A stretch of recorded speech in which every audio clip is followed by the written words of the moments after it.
Livro do profeta Ezequiel, capítulo 2.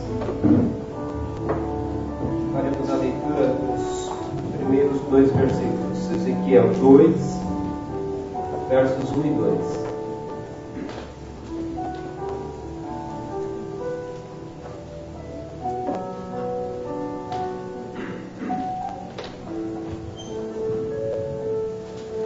A palavra do Senhor nos diz assim: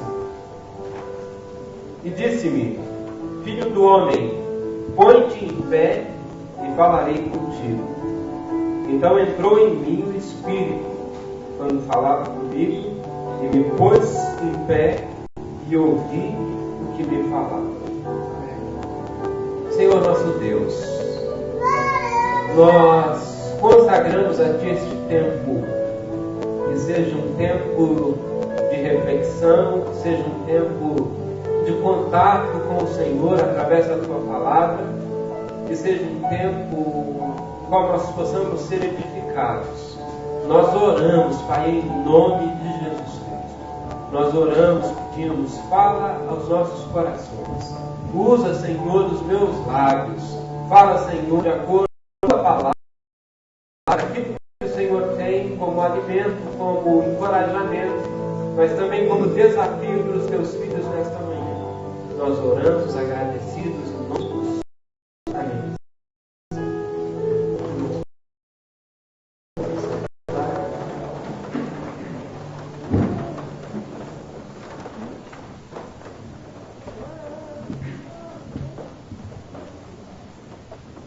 Muitos irmãos viajando, descansando, merecidos descansos. Nós temos também um grupo que está fazendo curso desde quinta-feira. Mas nós estamos aqui, você está aqui, eu estou aqui. A Deus toda a glória, a Deus todo louvor, a Deus toda adoração. Que seja um tempo aproveitado, que seja um tempo para a nossa edificação. Olhando para a história do profeta,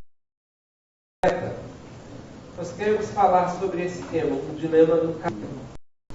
Primeiro, a gente precisa entender o que é dilema. Talvez o dilema da história mais famoso foi o de Shakespeare. Ser ou não ser? Eis a questão. Esse é um dilema. Ser ou não ser? Eis a questão. Então, o que é dilema? Dilema, na verdade, é um termo técnico da retórica que, na etimologia, no significado original lá do grego, de dois e lema, proposição. Então, de sempre vai ser dois. Por exemplo, divisão são duas visões. Então, quando pessoas têm visões diferentes, elas têm uma divisão. De dois. Então, dilema. Duas proposições. Na verdade, ainda não esclareceu muito, né? Dilema são duas proposições. Como é que a gente pode entender essa verdade? Na verdade, seria o seguinte: você tem duas alternativas e você precisa fazer uma escolha entre essas duas alternativas. E aparentemente as duas alternativas são desagradáveis. E você precisa fazer uma escolha entre essas duas alternativas. Um exemplo claro, um exemplo espiritual de dilema seria aquele da moça que diz assim, da jovem que diz assim: eu aceito entregar a minha vontade a Deus, mas o meu namorado quem escolhe sou eu, porque vai que Deus escolha um namorado que eu não gosto. Esse é um dilema espiritual. Só que, por outro lado, é um procedimento, uma atitude não dentro de Deus, não dentro daquilo que Deus espera para cada um de nós. A gente precisa entender que, na verdade, bom não é aquilo que me agrada. Bom é o que agrada a Deus. Porque dentro da minha visão e da sua visão, ter uma percepção daquilo que é bom. Mas nem sempre aquilo que eu encontro é o que Deus quer para mim. E é o que Deus entende como sendo bom. Até porque eu sou limitado. Dentro dessa minha limitação, eu tomo as minhas decisões com base no aqui e no agora. Eu olho e no momento eu vejo que o melhor para mim é andar por esse caminho. Se eu tenho essas duas premissas, se eu tenho essas duas alternativas, eu vou olhar e vou agir com base naquilo que é mais agradável para mim no momento. Existe um texto bíblico que conta uma história bem interessante, que é a história de Abraão e de Ló, quando eles chegam à conclusão de que os seus empregados estavam brigando muito, estava existindo entre eles uma grande contenda e eles precisavam colocar um fim nisso.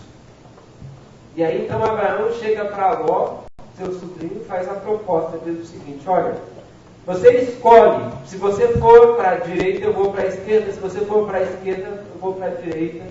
E Ló então olha, e a Bíblia diz que ele viu uma planície, ele viu um lugar assim extraordinário e ele decidiu com base nessa visão que ele teve, nessa percepção. E ele foi exatamente para Sodoma.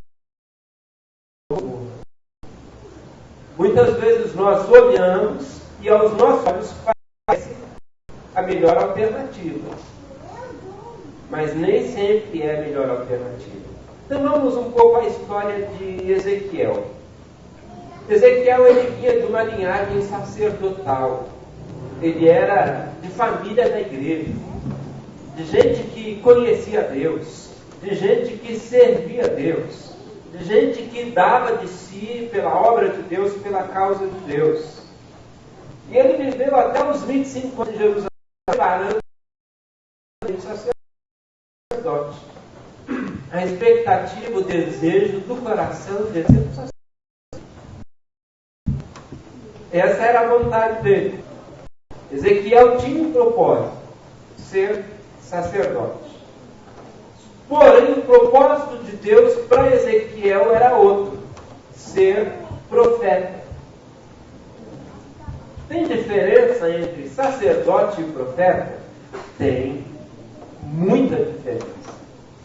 O sacerdote é definido rapidamente, assim, numa linguagem simples, ele que fala a Deus no lugar do... O profeta é o contrário. Ele fala aos homens no lugar de Deus. Deu para entender? O sacerdote é aquele que fala a Deus no lugar dos homens. Na verdade, é o intercessor. É aquele que toma a causa do povo e apresenta diante de Deus. Esse é o sacerdote. Já o profeta é aquele que ao povo no lugar de Deus. E a pergunta que eu te faço: é mais fácil ser sacerdote ou ser profeta? É uma pergunta, não é retórica, é pergunta mesmo.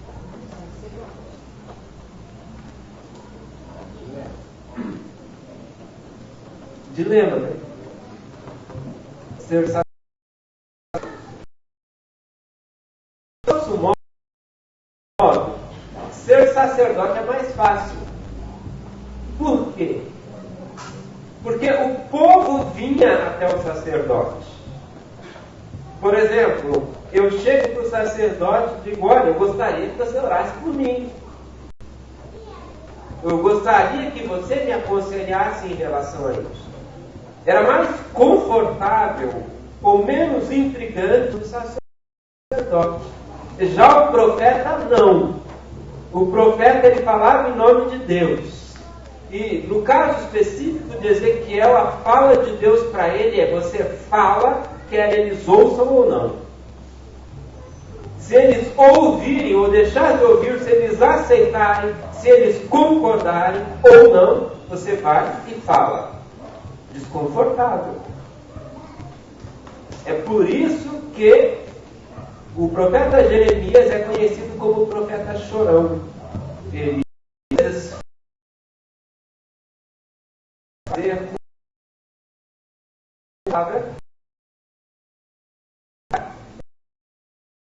às vezes ele faz, mas ele e Deus dá ordens a Jeremias, por exemplo, que ele deveria falar com a maior autoridade numa situação específica.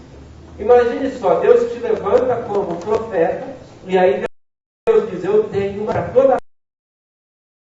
E essa mensagem tem que ser uma.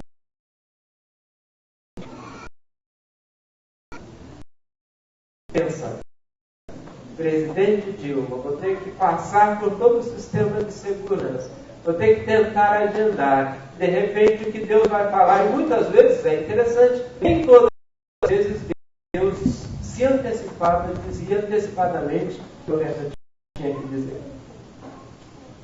Se fosse assim, por exemplo, Deus dissesse através do profeta, ó, eu tenho me agradado da sua administração. Qualquer um de nós gostaria de ir lá, né?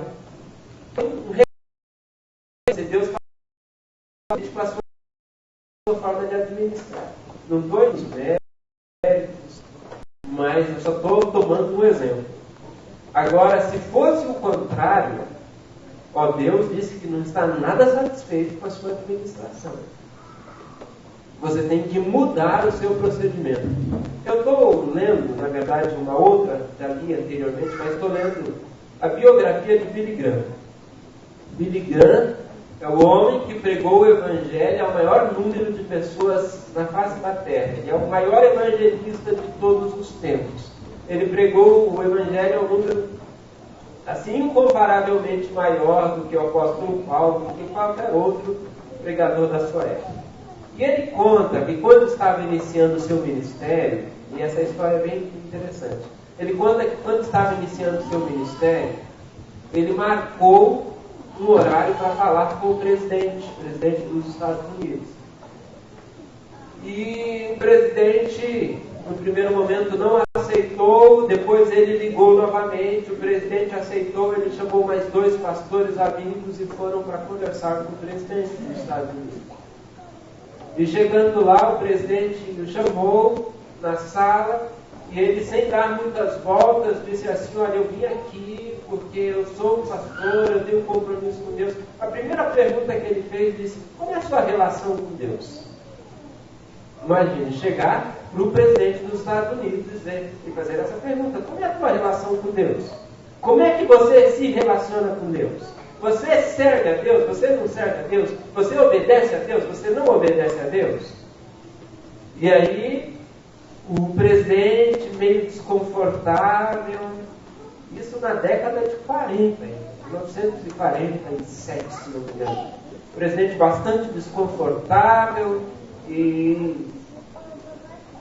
Enfim, ele falou algumas verdades, ele compartilhou algumas questões, com o presidente, melhor dizendo, e ele diz, eu preciso fazer uma oração com você. O presidente naquela pressa, o seu tempo está terminando. Ele falou, não, antes de terminar, meu tempo eu preciso fazer uma oração. E fez uma oração. Quando ele saiu, não poderia ser diferente, muitos repórteres na porta. E aí os repórteres perguntaram, sobre o que vocês conversaram? E Billy Graham, extremamente... como é que eu poderia dizer, até despreparado, estava iniciando o seu ministério e foi contou, inclusive, algumas coisas pessoais que o presidente tinha comentado. E ele contou para os repórteres. Sabe que repórteres são bons para fazer as perguntas certas, para tirar aquilo que muitas vezes a gente não quer compartilhar. Mas enfim, ele contou. E aquilo tudo foi para a imprensa, questões pessoais. E o presidente, obviamente, mandou uma resposta, disse, eu nunca mais atendo um pastor aqui. E ele disse que eles se tornaram grandes inimigos. Somente quase 50 anos depois ele conseguiu quebrar essa separação que aconteceu por causa de um erro que ele cometeu. Mas voltando aqui à história, você vai conversar com a presidente Dilma e Deus diz, olha, você precisa tomar uma decisão. Ou você precisa mudar o jeito de administrar. Talvez Deus dissesse, não entra no aspecto político, mas eu acho que isso é muito legal. Dissesse, olha, eu acho que as coisas estão se enquadrando. Zé Dirceu já está preso, né? Graças a Deus. Alguns outros já estão presos. E aí a gente poderia ver algumas questões como essa, mas esse era o profeta. Esse era o profeta, que tinha a missão desconfortável, que tinha a missão de dizer, o Senhor falou. Falar aquilo que o Senhor falou não é fácil. Porque muitas vezes as pessoas recebem de diversas maneiras. Elas dizem, não, mas não é ético, não é isso, não é aquilo outro, Deus não faz isso. Irmãos, eu já vi Deus fazer cada coisa. Algumas delas não tenho coragem de contar, porque eu acho que nem todas as pessoas estão preparadas para ouvir. Dizer, por exemplo, Deus não faz isso. Eu entendo que, para Deus, a gente nunca deve usar sempre e nunca. Ou seja, para Deus, eu não devo usar sempre e nunca. Dizer Deus sempre faz assim ou Deus nunca faz assim, Deus é Deus. Ele faz o que bem me entender. Ele não precisa da minha aprovação para fazer as coisas. E Deus faz, Ele não faz e chega para mim e pergunta, você está gostando do que eu estou fazendo? Deus é Deus. Ele não chega para mim e faz essa pergunta, o que você está achando? Ele é Deus. E aí quando Deus está me, numa linguagem bem pentecostal, me passando pela peneira, me amassando, Ele me pergunta, você está gostando do que eu estou fazendo? Ele é Deus, ou então Ele não é Senhor da minha vida. Porque se Ele é Senhor da minha vida, e sou eu quem escolho, sou eu quem decido, as coisas acontecem de acordo com a minha própria vontade, então não é Deus. Voltando à história de Ezequiel, aos 25 anos ele foi preso, junto com o cativeiro da Babilônia, e aos 30, quando ele, naquela expectativa, você profeta, Deus frustra o desejo de Ezequiel e diz, você não vai ser, aliás, vou ser sacerdote, Deus frustra o desejo dele e diz, você não vai ser sacerdote. Eu escolhi para ser profeta. E aí é onde acontece essa vocação desse texto que eu li, que você acompanhou. Então Deus se revela para Ezequiel e diz, põe-te em pé e falarei contigo. Então entrou em mim o Espírito, quando falava comigo, me pôs em pé e ouvi o que me falava. Muitas vezes nós queremos ouvir a voz de Deus. Nós queremos que Deus nos fale, mas nós estamos fora da posição. É mais ou menos assim, Deus dizendo, olha, eu vou falar com as pessoas que estiverem nessa parte aqui à frente do altar. E às vezes eu me sento lá no último banco e fico gritando, fala a Deus, e Deus diz, não, eu vou falar com as pessoas que estão aqui mais perto. E eu fico à distância pedindo, fala a Deus, fala comigo. A palavra aqui foi, põe-te em pé, sai da sua posição confortável, saia do sofá, quem sabe, põe-te em pé e eu vou falar com você. Porque a posição que nós estamos é decisiva nesse processo. É a mesma coisa, eu vou orar e vou dizer, Deus, arruma um trabalho para mim, que aí eu vou ficar dormindo lá no cantor, esperando que um anjo venha e diz, vai lá nesse endereço. Deus pode até fazer isso, mas geralmente não é assim que Deus trabalha. Tem parte que compete a mim. Tem parte que compete a você. Por exemplo, existem os problemas, a gente fica orando para Deus resolver os problemas, mas Deus nos dá graça, sabedoria para a gente resolver. Então ficar o tempo todo a gente só orando, por isso que a posição que nós estamos, ela é decisiva. Eu olho para Ezequiel, eu tenho uma Bíblia antiga, que é toda marcada no livro do profeta Ezequiel, de alguns estudos que eu fiz, de algumas reflexões e algumas coisas que aconteceram com Ezequiel, eu sempre coloco isso para Deus em oração. Eu peço a Deus, faz a mesma coisa que o Senhor fez em Ezequiel e em mim. Lógico que eu não peço para Deus fazer todas as coisas, porque a gente vai ver aqui um pouco da história, mas algumas coisas de Deus, faz isso em mim, me dá essa característica também que eu não tenho. Eu preciso da graça do Senhor também sobre a minha vida. Então Ezequiel fala. Foi a escola de Deus. Nessa escola, os pais, o primeiro deles foi a ordem: come o livro. Come o bolo, come o livro. Na verdade, está no capítulo 3. Não foi literal, por exemplo, pegar as folhas da Bíblia e comer. Eu já vi algumas pessoas comendo folhas da Bíblia. Eu lembro que eu era garoto e uma vez uma mulher ficou endemoniada e o meu pai foi chamado para expulsar esse demônio e a mulher pegou as folhas da Bíblia e começou a comer. Então, mas não é nesse caso, não é literalmente, é Bíblia, leitura bíblica, alimentação da Bíblia, alimentar o nosso interior da palavra de Deus. Às vezes as pessoas querem, a gente vai olhar, por exemplo, em muitos casos hoje, as pessoas querem ser profeta.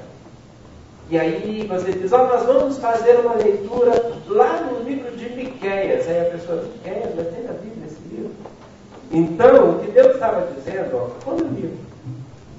Leia, medite, estude, faça disso o seu principal alimento.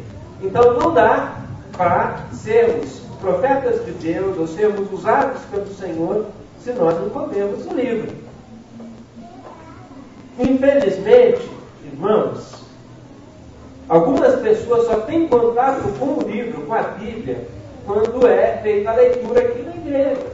E eu não estou exagerando. Infelizmente, algumas pessoas passam a semana toda e às vezes não têm contato com a Bíblia.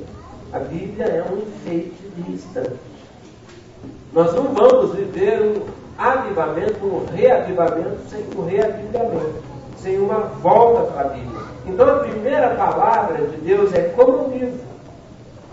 Estude, se alimente, dá de comer ao teu ventre, dá de comer às tuas entranhas.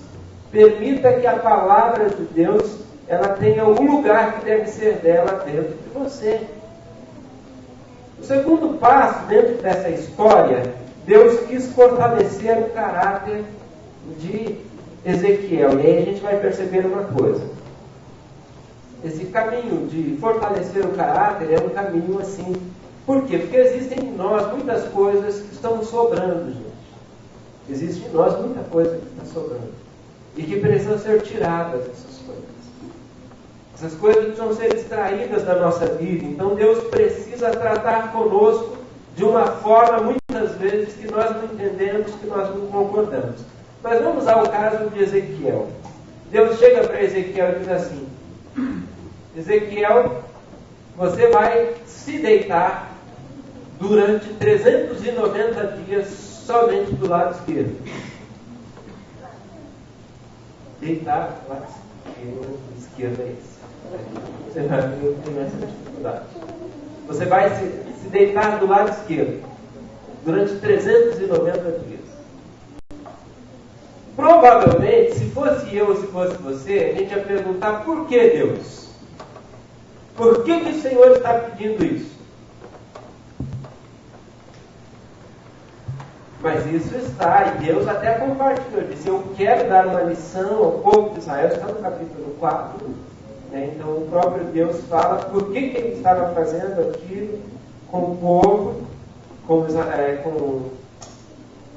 Ezequiel, que era para dar uma lição para o povo.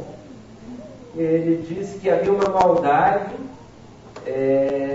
no povo, e por isso ele deveria então se deitar 390 dias do lado esquerdo. Aí, se isso não parecesse radical, olha só, gente, o caminho de se andar com Deus. Deus disse assim: olha, ô Ezequiel, você vai preparar a sua comida, você não vai lanchar no McDonald's, você não vai lá em Santa Felicidade, melhor restaurante, mas você vai preparar a sua própria comida. E a Bíblia descreve qual era essa comida. Mas você vai fazer o seguinte: sabe o que você vai usar como lenha? Fezes humanas. Radical, né? É Bíblia, capítulo 4, também mostra isso. Deus diz: você vai usar fezes humanas e você vai fazer ali, colocar uns tijolinhos e vai colocar a sua panelinha e você vai colocar fogo nas fezes humanas e vai ser a lenha para você fazer a sua alimentação. E aí você pode pensar: mas Deus não poderia, Deus não deveria. Deus é Deus, por isso Deus nunca, e Deus sempre é um erro que nós cometemos.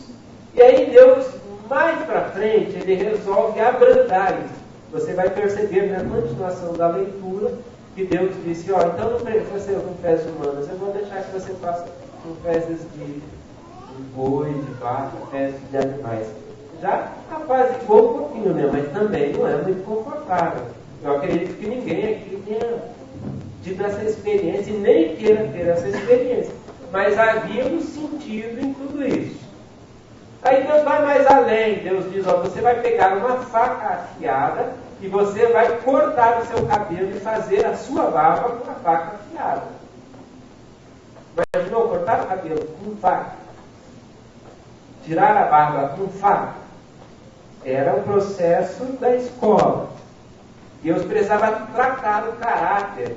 Algumas coisas no meio do caminho que Deus nos manda fazer, a gente nem sabe por quê. Só que se a gente tem convicção de que é a palavra de Deus, de que é a vontade de Deus, a gente deve fazer. Agora, talvez, a coisa mais difícil para Ezequiel, Deus disse: você vai ficar 7 anos e meio sem falar. Ezequiel era homem, mais fácil. Imagina se fosse uma mulher. 7 anos e meio sem falar. E os estudiosos da Bíblia dizem que ele continuou profetizando, mas ele usava a pantomima. Gestos, fazia. E aí você vai perceber, se você ler mais atentamente o livro de Ezequiel, você vai perceber que ele fazia muitos sinais. Ele repassava a profecia. Imagine aqui, eu vir aqui pregar com pantomima. Estranho, né? Mas Deus disse: você vai ficar em silêncio por 7 anos e meio. Difícil, né? Talvez alguns de nós ficariam contando os dias, né? Já se foi um mês, só falta 7 anos e 5 meses.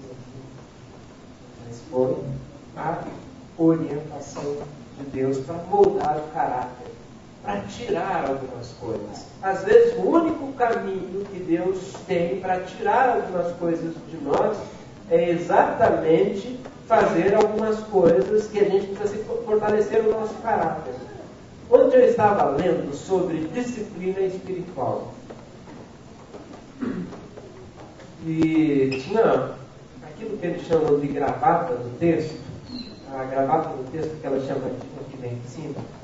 Dizia assim, que nós só conseguimos ajudar os outros, ajudar a igreja, se nós tivermos uma boa disciplina espiritual. Disciplina espiritual. Não, eu vou tirar todos os dias um tempo para oração. Eu vou tirar todos os dias um tempo para ler a palavra. Eu vou estudar a lição bíblica. Você percebe que hoje a gente não tem muita disciplina espiritual. E eu olho, gente, essa é uma opinião minha, eu tenho muita preocupação, especialmente com essa nossa geração. Por exemplo, depois que inventaram os meios de comunicação, como a internet, que deveriam facilitar muito a nossa vida, eu percebo que muita gente se perdeu no meio do caminho. Redes sociais, Facebook. As pessoas, porque sempre vai ter uma coisa nova, atualizações, e as pessoas vão querer ouvir, ver o que está acontecendo, ver quem foi para a praia, ver quem não foi para a praia, ver quem está em tal lugar, ver o que está acontecendo, saber as notícias. Eu acho que se tornou um grande fofoqueiro, né? E o contato humano, o calor humano, deixou de existir muitas vezes. E isso fez da gente pessoas extremamente indisciplinadas. Eu estava vendo uma charge mostrando como era uma família no passado. E essa família do passado era uma família ajoelhada, orando, junto. E mostrando como era a família pós-moderna, a família da atualidade. Uma família de 6 pessoas, cada um com um celular na mão. Não tem mais contato. Não tem mais relacionamento. Não tem mais conversa. Onde é que a gente vai parar? Onde é que a gente vai parar isso? Somos pessoas completamente indisciplinadas e isso fez a gente se perder. Eu sou de um tempo de que quando a gente ia fazer trabalho escolar, nós íamos para a biblioteca. Fazíamos grupo, íamos para a biblioteca, levávamos caderno no primeiro momento e copiávamos. Alguém acompanhou? Alguém é dessa época? Aí, ó, a gente ia para a biblioteca. Os mais novos, né? Depois, aí inventaram a máquina de xerox. Era legal. Você tirava xerox. Uma parte você anotava, outra parte você tirava xerox. Hoje em dia, depois da internet, depois do Google, o pessoal é Ctrl-C, Ctrl-V. Eles não querem nem saber o que tem Deus. Existem algumas organizações hoje que têm alguns aplicativos que ficam buscando para ver essa combinação e buscando justamente para comprovar que o que a moçada faz é só como copiar e colar. O pessoal não se importa mais estudar, aprender. Não quer mais estudar para aprender, mas quer estudar para tirar nota. E aí, gente, nós paramos e pensamos o que será de nós? O que será desse mundinho? Imagine, eu acho que hoje, uma das coisas legais que a gente deveria, por exemplo, nós vamos fazer jejum, a gente não vai ficar sem comer, mas a gente vai ficar uma semana sem usar internet. Eu acho que seria um jejum legal. Nós vamos ficar 15 dias sem usar Facebook. Eu acho que seria um jejum legal. Muito sacrifício, né?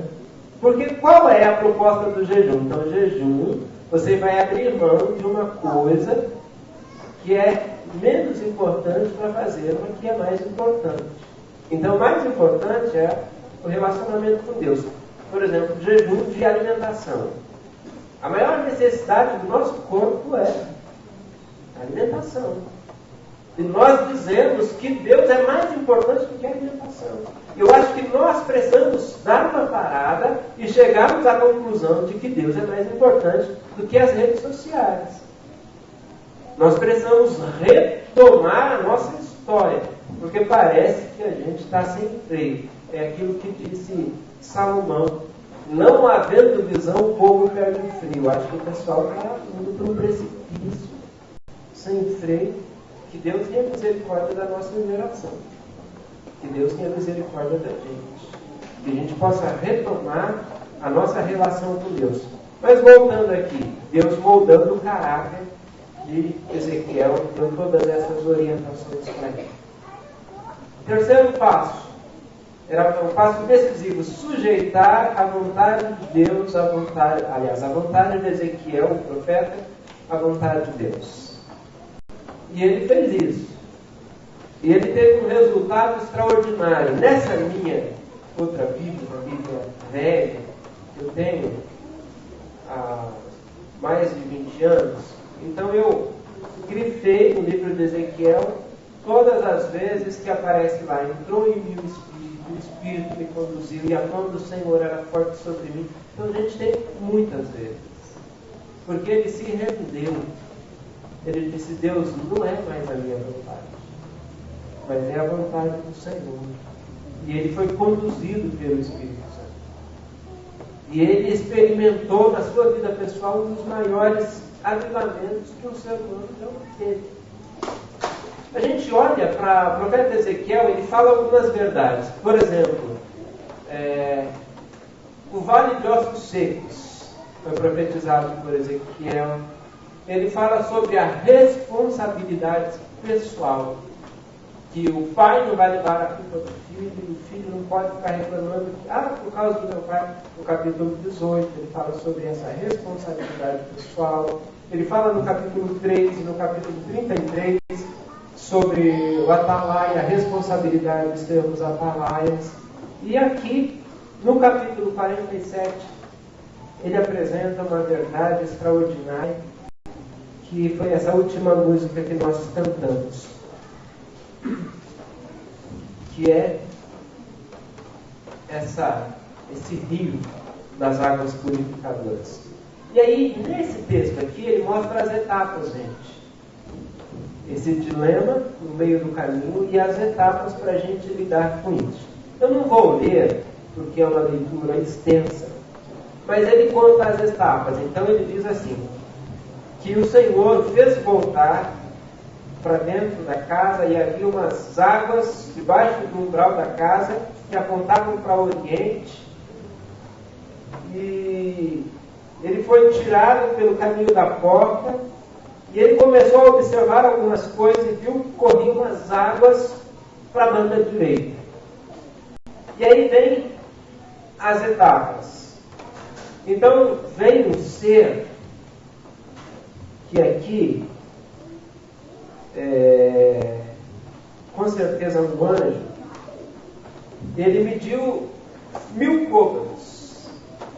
E aí 1000 côvados, depois de medidos, Ezequiel começa a andar. E depois de 1000 côvados, as águas lhe davam pelos artelhos ou tornozelos. Olha só, olha a progressão. As águas davam pelo tornozelo. Então a água dando no nosso tornozelo, a gente tem controle da situação, não é? Ou não. Eu sei que tem muita gente que morre de medo de água. Por exemplo, a minha mãe dizia, eu nunca vou morrer afogada porque eu morro de medo de água. Talvez tivesse tido um trauma lá na infância. Mas a água no tornozelo, você tem controle, você tem equilíbrio. E aí ele diz que foram medidos mais 1000 côvados, e aí ele caminhando, e depois desses 1000 côvados, as águas já davam no joelho. Aí já começa a complicar um pouquinho, né? Você não tem todo esse equilíbrio, especialmente se houver uma correnteza, se houver correnteza, mas você ainda tem um pouco de controle. Foram medidos mais 1000 côvados, e aí começou a complicar. A água dava no lombo. Lombo é essa parte aqui, ó, acima um pouco da cintura. Mais complicado, já não tem todo o controle. Imagine corredeira, correnteza, você na água e a água já te dando aqui nos lombos.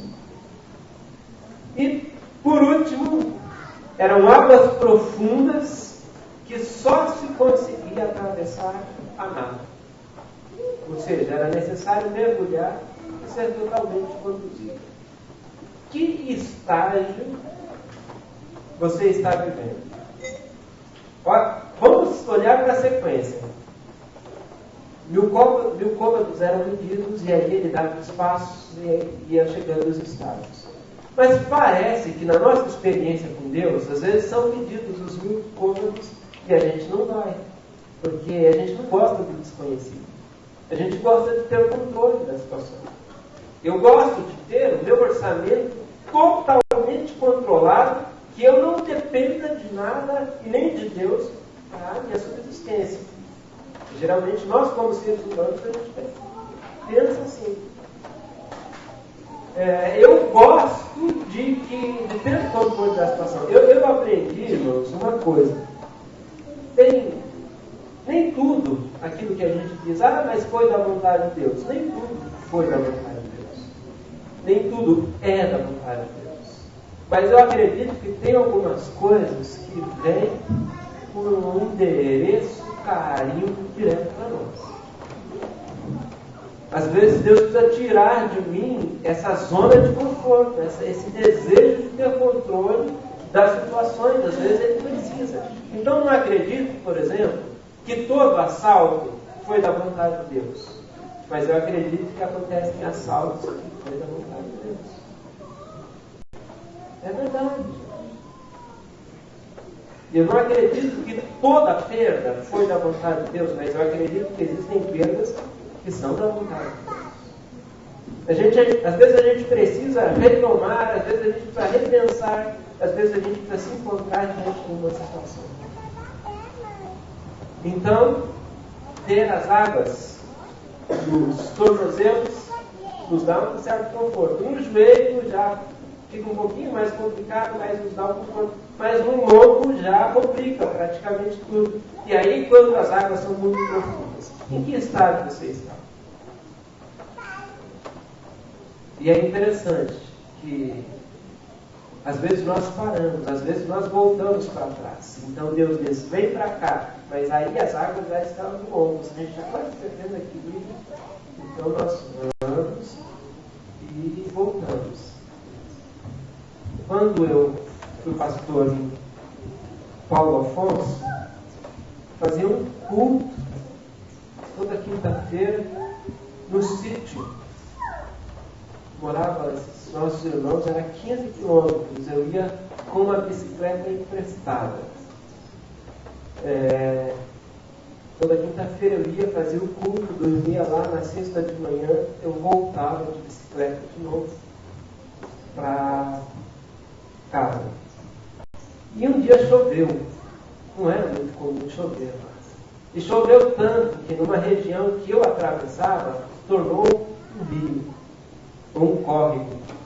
E aquela experiência que a gente faz, né? A gente não sabe como está fundo, você coloca um pouquinho do pé, e aí vai tentando equilibrar. E eu fui.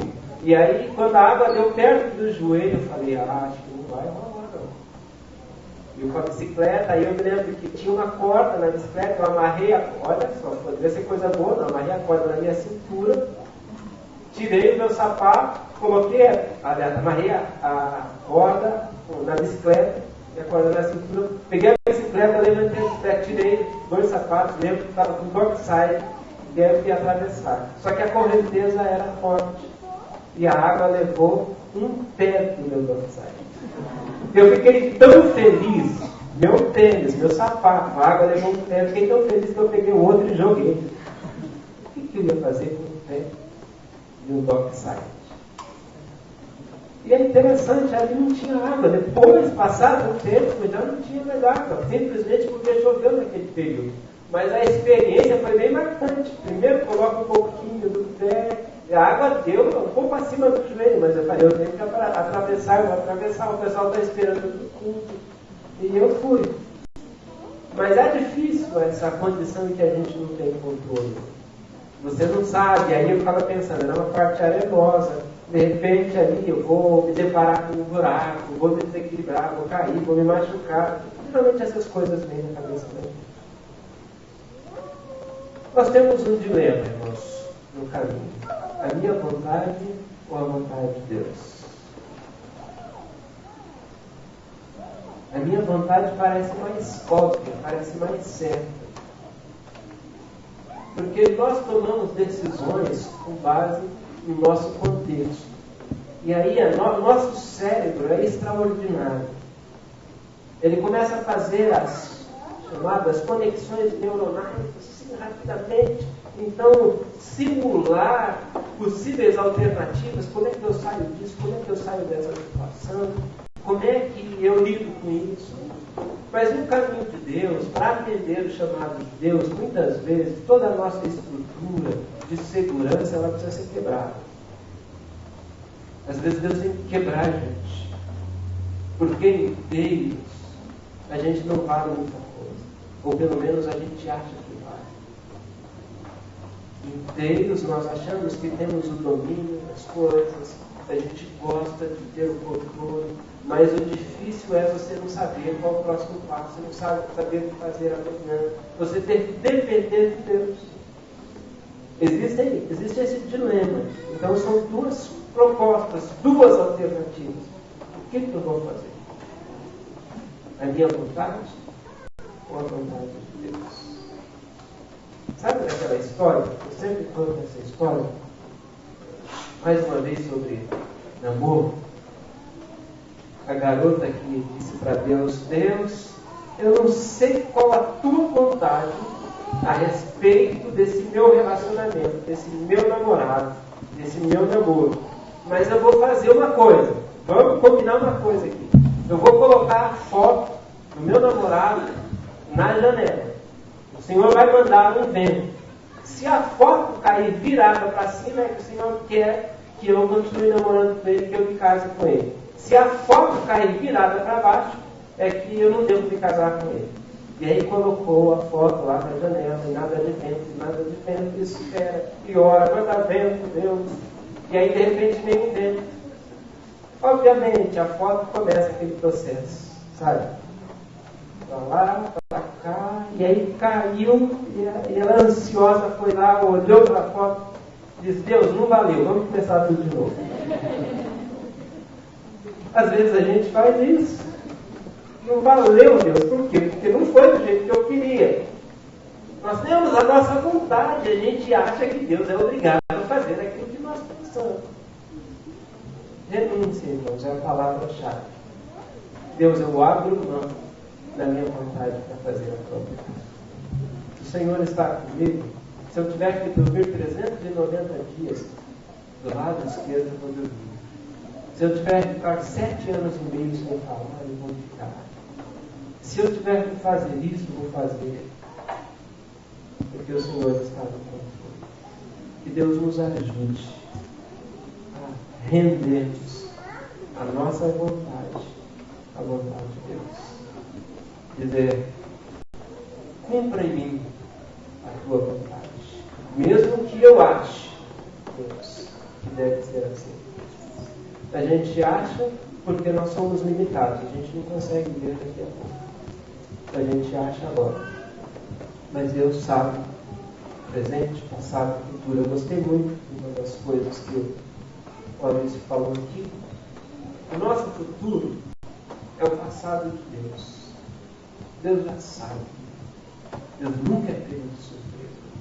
Eu não sei. E eu me debato com determinadas situações que são novas para mim, eu não sei. E às vezes eu pergunto e digo: mas Deus, por que o Senhor está permitindo isso? Deus sabe. Às vezes é aquilo que vem, um envelope, endereço, carimbo, é aquilo que tem que vir para mim.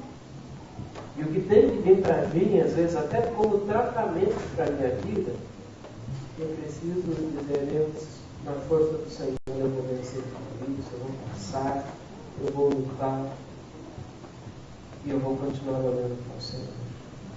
Porque o que vale de fato não é a minha vontade, mas é a tua vontade.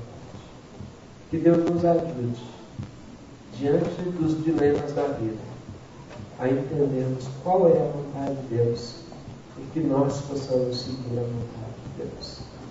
Nós vamos orar, irmãos. E a gente vai orar. E nós vamos orar. Mas eu gostaria que você orasse nesse seu tempo aí com Deus. Você parasse um pouquinho, quem sabe, uma situação que você está vivendo agora. Sabe aquela situação que você fica pensando: Deus, é assim, não é assim, é de Deus, não é de Deus, faço, não faço, vou para a esquerda, vou para a direita, decido dessa forma, decido da outra, deixo para decidir depois. O que você acha que eu tenho que fazer? Nós vamos orar. E você vai colocar essa questão diante de Deus. Vai colocar esse seu dilema. Duas alternativas. Como é que você vai lidar com isso? O que você vai fazer? Qual vai ser? De repente, quando eu falo sobre isso, eu não estou falando sobre o pecado, sobre fazer aquilo que é errado. Entre roubar um banco e de repente passar necessidade, você sabe que passar necessidade é menos mal. Não estou falando sobre questões como essa. Mas às vezes aquilo que parece muito bonitinho, o pacote é bonito, é atrativo, é interessante, é legal, é convincente, mas de repente não é verdade. Ou de repente é um caminho de dor mesmo que você está enfrentando. Mas quem sabe não seja esses sedex espirituais que Deus mandou para você, que é seu. Deus vai tratar aí do seu coração, tratar do seu interior, enquanto você vive esse processo. Vamos nos ajoelhar, vamos orar, vamos conversar com Deus, derramar o nosso coração diante do Deus Todo-Poderoso.